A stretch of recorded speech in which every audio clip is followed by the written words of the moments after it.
The ocean was calm, but its surface hid a darkness beneath, an ancient secret that had waited for centuries to be discovered. Lena, the leader of the diving team, felt the thrill of discovery tingling in her chest as the group descended into the depths. The mission was simple: explore an ancient submerged forest that had recently been located through sonar technology.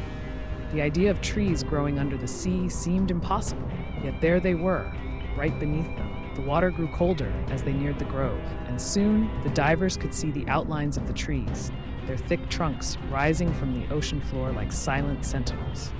But it wasn't until they drew closer that the true horror revealed itself. Each tree was adorned with a twisted face, its features frozen in an eternal scream of agony. The faces were so detailed, so lifelike, that it sent chills through Lena's spine. "What the hell?" she muttered into her mask, her breath quickening. The others hovered nearby, equally unnerved. They had come for knowledge, but they hadn't expected this. Something about the forest felt wrong, as though it were alive with an ancient, malevolent energy. Lena and the team continued to examine the forest, their curiosity pushing them deeper into the grove. The faces on the trees were not just carved into the bark, they appeared to be part of the trees themselves, their expressions grotesquely real. The deeper they swam, the more the faces seemed to change. Some appeared to be in pain, others in terror, but all of them seemed to be alive in some way. Lena couldn't shake the feeling that they were being watched, their every move studied by unseen eyes. "We need to get out of here," Tyler said, his voice muffled through the comms. "Let's just take a few more scans, then we'll go up." The water around them seemed to grow heavier, more suffocating. Each breath felt labored, and every movement became slower, as if the very ocean was pressing against them. The pull of the forest had already begun, and it was far stronger than they had anticipated. By the time they reached the heart of the forest, Lena and the team were no longer sure if they could make it back. The deeper they ventured, the darker the water grew, and the more the faces on the trees twisted into expressions of torment. Lena had just reached out to touch one of the trees when the water around her seemed to swirl, growing colder by the second. Her heart raced as she felt a strange force pulling her toward the tree. A voice echoed through the water, low and echoing, "Leave now. The curse is alive." It wasn't clear at first, but slowly the realization set in. They couldn't escape. No matter how hard they swam, no matter what direction they chose, they were always brought back to the same spot, the heart of the forest, surrounded by the faces that seemed to stare at them with endless, pitiless eyes. The divers tried to communicate with each other, but their radios crackled with interference, and their voices were distorted by the oppressive water pressure.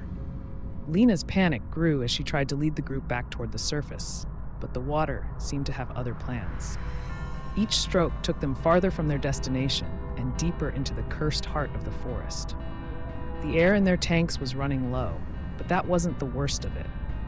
The worst part was the feeling that time had stopped, that nothing they did could alter their path. They were trapped in an endless cycle of looping currents, their every movement bringing them right back to the cursed grove. The water grew heavier, colder, and the faces on the trees twisted further, as though they were being molded by some unseen hand. As hours passed, or what they thought were hours, the team began to lose track of time altogether. They couldn't measure the passing of it. The sense of when had evaporated in the thick, strange atmosphere of the underwater forest. The divers felt like they were caught in some kind of trance, unable to break free from the pull of the forest. The weight of the water around them pressed down on their minds, distorting reality. They had been trapped here, in this place that defied logic for far too long. Lena's thoughts began to fray. Were they truly trapped? Or had they been here before only to forget? The trees seemed to be moving, their faces warping and twisting in new, unrecognizable shapes. She looked over to her team, Tyler, Julia, and Mark, only to find them staring at her with blank, unseeing eyes. Something was wrong. They had been different from the moment they'd entered the forest. It wasn't just the curse that made them feel isolated. It was the way they were changing. Time had no meaning here, and they were becoming part of it. Lena woke with a jolt. Her lungs burned, and for a moment, she thought she was drowning. She gasped, pulling in desperate breaths of water, but then something clicked. She wasn't drowning. She wasn't suffocating. It was as if she had been reborn. Slowly, the shock faded, and the familiar, haunting scene of the submerged forest came into focus once more. She was back at the heart of it, surrounded by the twisted trees and their agonized faces. Had they never left? She turned to look at her team, but they were no longer the people she had known. Tyler's eyes were wide with terror, his skin pale and stretched as if he had been here for far longer than he should have. Julia's face, once so vibrant, was now etched with the same agony that twisted every face on the trees. Mark, too, had changed. His body was now a grotesque reflection of the trees themselves. His skin had started to crack, his features merging with the bark of a nearby tree. Lena realized with growing horror that they had all died, drowned, perhaps, but something had brought them back. They had been trapped in this endless cycle, reborn each time to relive their fate. The truth hit Lena like a tidal wave. The forest was no longer a place of exploration. It was a prison, not just for the divers, but for anyone who entered. The faces on the trees were not just victims. They were the souls of those who had been here before them, trapped in an eternal loop of rebirth and death. The forest had consumed their lives, and now it was feeding on their souls, forcing them to relive the terror of drowning again and again. The more Lena thought about it, the more she realized that the curse of the forest didn't just trap the body, it trapped the mind as well. Every time they died, their memories were reset, but some fragments lingered. They were aware of the loop, but unable to escape it. The faces on the trees were a testament to the countless souls that had been absorbed into the forest's grasp, their minds shattered into endless cycles. "We can't leave," Lena whispered, the weight of the realization pressing on her chest. "There is no escape. We're part of it now." The feeling of being trapped began to grow unbearable. The forest pressed in on them from every side, the water colder and heavier with each passing second. Time was no longer a concept. The idea of the surface seemed distant, unreachable. The trees around them, with their twisted faces, felt as though they were watching them, aware of every thought, every movement. The divers moved in a haze, their limbs growing slow and clumsy. It was as though the forest was feeding off their energy, draining them slowly. Julia's voice broke the silence. "Lena, we need to stop fighting." Lena turned toward her, her heart hammering. Julia's eyes were vacant, her face contorted with fear, yet there was an eerie calm about her. "It's too late," she whispered, her words distant. "This is what we are now. We are part of the forest." Lena's throat tightened. She couldn't accept it. Not yet.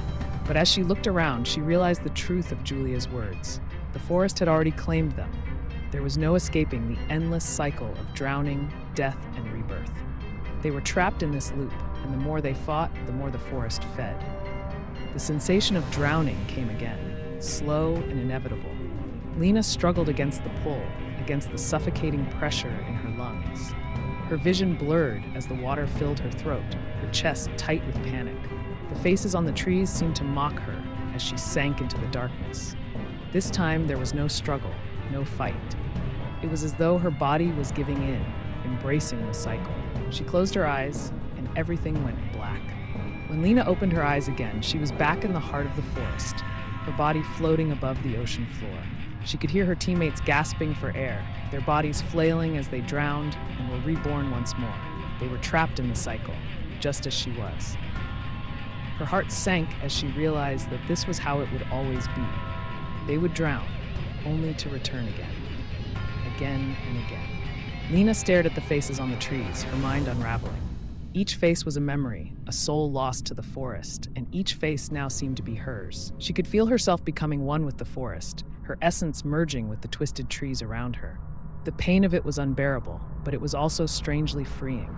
There was no more fear, no more pain, and yet there was a deep sadness. She was no longer Lena. She was a face, a scream, a part of the endless, eternal loop. The forest had claimed them all. The rebirth was always the same. Each time they died, they returned with no memory of what had happened. No memory of their pain, no memory of their struggle. The faces on the trees would change, but the curse remained the same. Every cycle, every death, every rebirth, It was all just a part of the forest's design. But this time, Lena could feel something different, a subtle change in the water, in the current.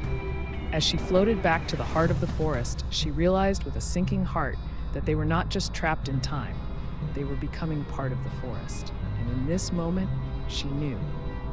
There was no escaping the curse. They were now the forest. The forest was them. The endless cycle would never break. Lena floated above the forest, her consciousness expanding, as if the waters had become her thoughts. She no longer felt like a body, but a presence, a part of the eternal force that watched the endless loop play out. She could see the others, Tyler, Julia, Mark, now part of the trees, their faces twisted and silent, forever watching the arrival of new explorers who would meet the same fate. They were the watchers now, the eternal observers, waiting for the next group to wander into the cursed depths of the ocean, and the loop would begin again. The forest had grown silent. The hum of the trees, once so loud and oppressive, had faded into the distance. But even in the silence, Lena could feel the call. The sea still beckoned, still drew others in. She knew that more divers, more explorers would come, and when they did, the cycle would begin anew. She could feel the weight of the curse, pulling her once again toward the surface, and she understood now. There was no escape. The ocean was calm, the surface was still, but beneath, the ancient forest waited, and in its depths, the endless curse would continue forever.